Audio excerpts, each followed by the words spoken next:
ایک دو تین فائدے بتا کے آپ کو انشاءاللہ آج کی بات یہیں پر ختم کروں گا۔ آزمائش کا پہلا فائدہ یہ ہے، اللہ تعالیٰ آزمائشوں کے ذریعے سے گناہوں کو مٹا دیتا۔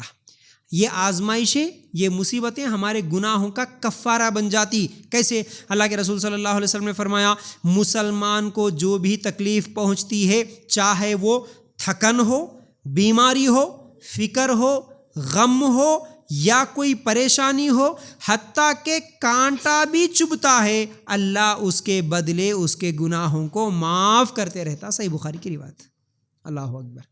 یہ مسلمان کا، یہ ایک ایمان والے کا ایمان لانے کا فائدہ ہے۔ مسلمان کو کون سی بھی پریشانی ہے، کون سی بھی ٹینشن، کون سی بھی تکلیف، چاہے وہ بیماری کی ٹینشن ہو، پیسوں کی ٹینشن ہو، کاروباری ٹینشن ہو، اپنے بچوں کا ٹینشن ہو، غریبی کی ٹینشن ہو، بچوں کی شادیوں کا ٹینشن ہو، اولاد نہ ہونے کا ٹینشن ہو، بلکہ یہ تو بڑے بڑے ٹینشن سے اللہ کے رسول صلی اللہ علیہ وسلم فرماتے ہیں کانٹا بھی چبھ جاتا ہے۔ مطلب اس کا مطلب یہ ہے بخار بھی آتی ہے، سمجھو ہمارے کو کبھی بخار بھی آتی ہے، چلتے چلتے ایک ٹھوکر لگ گیا پیر کو، پتھر کا مار بھی لگ گیا، نیچے گر گئے، کچھ بھی ہوا، گھٹنے کا درد، پیٹ کا درد، کمر کا درد، سر کے درد، ہر غم، ہر تکلیف، ہر پریشانی، ہر ٹینشن، اگر اس پر وہ صبر کرتا ہے، اللہ کے رسول صلی اللہ علیہ وسلم فرماتے ہیں کہ یہ جو تکلیفیں اس کو آئی، یہ اس کے گناہوں کا کفارہ بن جاتی ہے، یہ تکلیفیں اس کے گناہوں کو مٹا دیتی ہے۔ یہ آزمائش کا پہلا فائدہ ہے، صحیح بخاری میں یہ روایت موجود ہے۔ اب دوسرا، انسان کو پہلے سے بہتر بنانے کے لیے اللہ تعالیٰ آزماتا، یہ اس کا دوسرا فائدہ ہے۔ یعنی آزمائش کی وجہ سے انسان پہلے سے بھی زیادہ اور اچھا بن جاتا ہے۔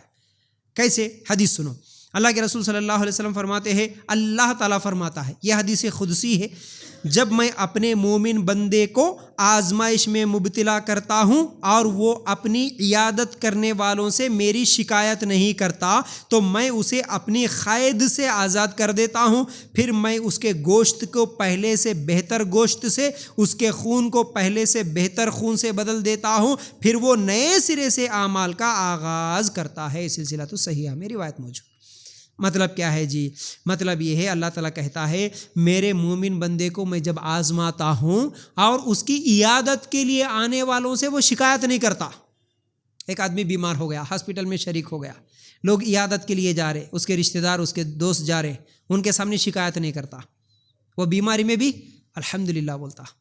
گھر میں نوجوان بیٹے کا انتقال ہو گیا، چھوٹے بچے کا پیدا ہوتے انتقال ہو گیا، ماں کو غم ہے، تکلیف ہے، لوگ گئے، جنازے میں گئے، اس کے بعد بات کرانے کے لیے گئے، تو بھی مریض کی عیادت کے لیے جائے یا کسی میت کے گھر میں اگر انتقال کے بعد جائے، جب کبھی بھی لوگ اس کے ساتھ ملنے کے لیے گئے، اس وقت وہ شکایت نہیں کرتا، شکوہ نہیں کرتا، اپنے پاس آنے والوں کو کبھی یہ نہیں بولتا کیا کرنا جی، اللہ تعالیٰ ہمارے اوپر ہی مصیبتیں ڈال دے رہا، کیا ہے کہ کیا نہیں کی سمجھ میں نہیں آ رہا، کچھ تو بھی ہوں گا، اللہ تعالیٰ اچھے لوگوں کو نہیں دیکھ سکتا، بولتے دیکھو ہم کیا کریں، ہم کسی کا کھائے نہیں، ہم کچھ بھی نہیں، ایسے نہیں، اللہ ہمارے کچھ ہمیشہ مصیبتیں ڈال رہا، اللہ کے پاس انصاف نہیں ہے، نعوذ باللہ، ایسے باتیں کبھی نہیں بولتا وہ، اس کے لیے ہے یہ فائدہ، کبھی شکوہ شکایت نہیں کرتا، وہ کیا بولتا، صرف صبر کر لیتا، اور جیسا کہ ہم آیت میں سنے انا للہ و انا الیہ راجعون، کوئی بات نہیں، اللہ کا دیا ہوا تھا، اللہ لے لیا، بس ختم۔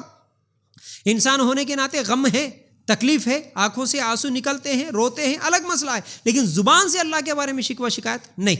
صبر کریں گے، اچھی امید رکھیں گے، اللہ چاہے تو اس سے بہتر بدلہ دے سکتا ہے، اس امید کے ساتھ زندگی گزاریں گے تو اللہ تعالیٰ اسے پھر نئے سرے سے، جیسے وہ صبر کر لیا، اب اس کے اندر اللہ تعالیٰ اس کے ذریعے سے اس کے گناہ بھی مٹا دیتا، اس کو اس کے دل کو سنورنے، اللہ کے قرب کے ساتھ نئی زندگی ملنے کی بات ہے، یعنی انہیں پھر ایک نئے جسم کے ساتھ، نئی تازگی کے ساتھ اور زیادہ اچھا بن کے اور نیک بن کے وہ اعمال کرتا۔ اس لیے اللہ تعالیٰ پہلے سے انسان کو اور بہتر بنانے کے لیے آزمائشوں میں مبتلا کر دیتا ہے، تو انسان بھی پہلے سے بہتر بن جاتا۔ تیسرا فائدہ آزمائش کے فائدوں میں سے، اللہ تعالیٰ راضی ہو جاتا، اللہ تعالیٰ راضی ہو جاتا آزمائشوں پر صبر کرنے سے۔ کیسے؟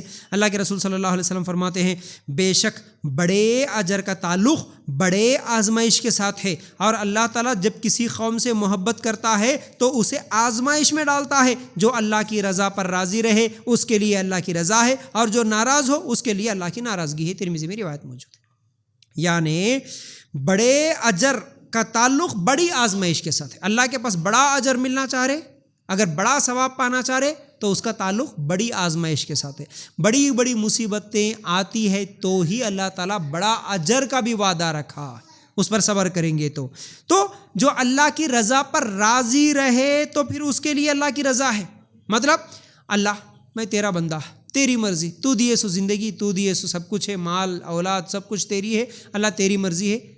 اللہ کی رضا پر راضی، اللہ تقدیر میں میرا اتنا ہی لکھا ہوگا، اتنا مل گیا، جتنا کھانا لکھا اتنا مل گیا، جتنا مال لکھا اتنا مل گیا، جتنی اولاد لکھی، جس کی جتنی شادیاں، جو بھی چیز اللہ تعالیٰ لکھ دیا، بس اللہ میں راضی ہو گیا، تیرے فیصلے پہ میں راضی، رضیت باللہ ربن، اللہ میں راضی ہو گیا تیرے رب ہونے پر. تو جو بھی کرے گا میری زندگی میں الحمدللہ ٹھیک ہے، کوئی شکوہ نہیں، کوئی شکایت نہیں. تو تم راضی ہو جاؤ اللہ کے فیصلوں پر، اللہ تعالیٰ بھی تم سے راضی ہوتا، اللہ تعالیٰ بھی تم سے راضی ہوتا. اور اللہ کی رضا بہت بڑی چیز ہے، اللہ کی رضا بہت بڑی چیز ہے. جنت کی انعاموں میں سے بہت بڑا انعام اللہ کی رضا ہے. اللہ کی رضا، جنت کی جتنی بھی نعمتیں ملتی نا، تمام کھانے پینے کی چیزیں، گھر وغیرہ، ان تمام چیزوں میں بھی زیادہ خوشی والی چیز اللہ تعالیٰ جب آ کے بولیں گا کہ اے میرے بندو میں تم سے راضی ہو گیا، میں تم سے راضی ہو گیا، جب بولیں گا نا تو جنت کی سب سے بڑی خوشی وہی ہوگی، اللہ تعالیٰ کا راضی ہو جانا. جیسا کہ میں اس کی مثال کئی مرتبہ دیتا ہوں. اگر کسی لڑکی کو ایک مالدار گھرانہ ملا جس کے بڑے بڑے بنگلے ہیں، بڑے بڑے گاڑیاں ہیں، سونا چاندی، نوکر چاکر سب کچھ ہے، بلکہ اس کے گھر میں ساس سسر دیورانی نندن سب اچھے ہیں، لیکن صرف اس کا شوہر ہی اس سے ناراض ہے، کیا فائدہ؟ صرف شوہر ناراض ہے، باقی سب کچھ ہے، کیا فائدہ ہوا؟ کوئی فائدہ نہیں، کوئی سکون نہیں. تو اسی طرح جنت میں جانے کے بعد بھی سب کچھ اللہ تعالیٰ کی انعامات مل گئے، لیکن اگر اللہ ناراض ہے تو کوئی فائدہ نہیں، تو مزہ ہی نہیں آتا. اس لیے اللہ راضی ہوتا، کس سے راضی ہوتا؟ اللہ کی رضا پر تم راضی ہو جاؤ. بس اللہ جو فیصلے تمہاری زندگی میں کرا ان فیصلوں پہ راضی ہو جاؤ تو اللہ تعالیٰ کی رضا بھی تمہیں ملے گی. یہ بہت بڑا فائدہ ہے. تیسرا